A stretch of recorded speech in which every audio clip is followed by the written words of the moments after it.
Hey, what's up guys? Today I'm going to be demoing and showing you guys iPhone OS 4.0 Beta 1. Let me start this off by saying that 4.0 is super buggy, especially at the first beta, and just to be the cool kid with the new toy doesn't mean you shouldn't listen and just update it anyways. There's a lot of cons to this. It updates your baseband, you're onto a new firmware obviously, and restoring may not be so simple as it seems. It's possible, but there's going to be some steps that you're going to have to take care of first. So probably like 20 out of the 100 features are in this beta right now. If you want to try 4.0 before summer, I hold off until beta 3 or 4. It'll be much more stable then. It's stable now, but you can feel some sluggishness around the phone, and it doesn't seem as quick as 3.1.3 in some areas. So 4.0 is nice. You know, we finally got rid of the black background and we have a bubble background now. But the ability to change your background hasn't been implemented into the betas yet, so we can't use them, so you're stuck with the bubble background for now. So say you wanted to change your background photo, you'd basically, if you go there and then use as wallpaper, if you use as wallpaper, you can only use it. Normally it'd say set as lock screen, both, or just set as wallpaper. You can rotate the photo in here, which is one of the new features. So that gets rid of the need to buy an application from the App Store for that. Another thing is the folders. They rock. They're so easy to use, name, and move around. Much better than categories, in my opinion, which was with us for 3 years now. The calculator app has changed, but nothing different inside the app. Same functionality. Turn it to the side. Same thing, you know. But the weather application, that hasn't even changed at all. You know, HTC kind of has like the weather application game on lock right now, because they have, I don't know, I've never seen an application better than HTC's. And Apple has just decided to keep the same looking weather application since the first iPhone. So I don't know what's up with that. So it's the same, and the only thing, if anything, has changed is the glossiness on the icon. In camera now, we have the ability to zoom in ×5. You just tap on the screen and you get the little zoom bar, and you can zoom in. Obviously pictures aren't going to be as crisp, but it's still nice that we have it. Game Center icon is there, but you cannot log in. It gives an error every time you want to try and sign into the application.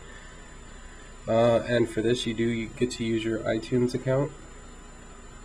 If you go into settings, nothing really new, same stuff. The only thing that has changed is the new location services privacy feature. Go in location services, and you'll see how they use the little new icons, and these are the icons that I've asked you within the past 24 hours, and you can turn them off if you don't want them using your if you don't want them using your location.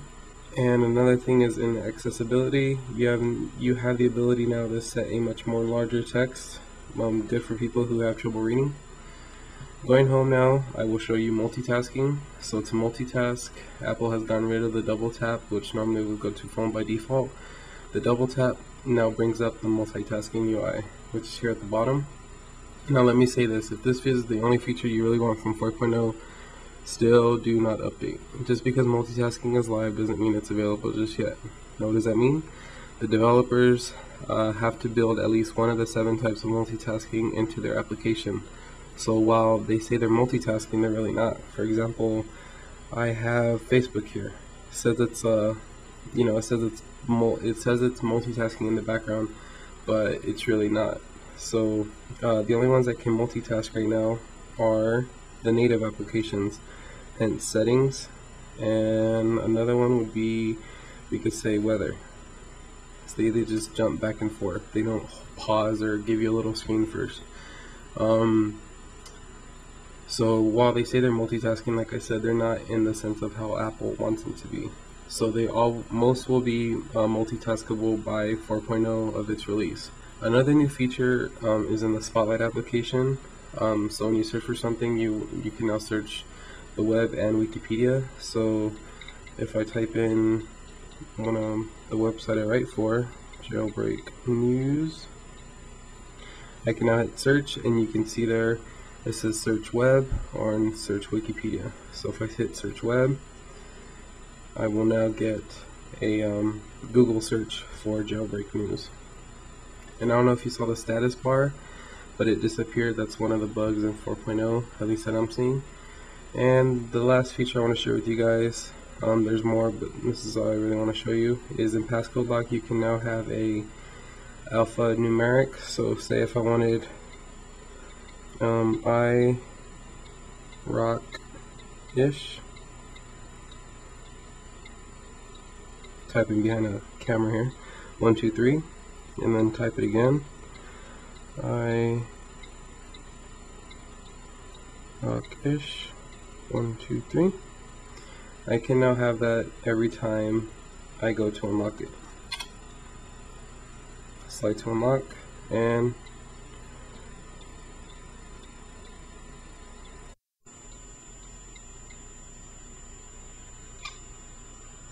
there's your phone unlocked, making it more, and well, yeah, making it much more secure. So thumbs up to Apple for that. I'll most likely restore back to 3.1.2 and then restore to a different beta at that time, probably like I said 3 or 4. So I hope you guys enjoyed this little video. For more 4.0, follow me on Twitter, twitter.com/iRockIsh. Check out jailbreaknews.com, where I write all my blogs and articles on anything jailbreak, hence the name. And I will see you guys in the next video. Bye bye.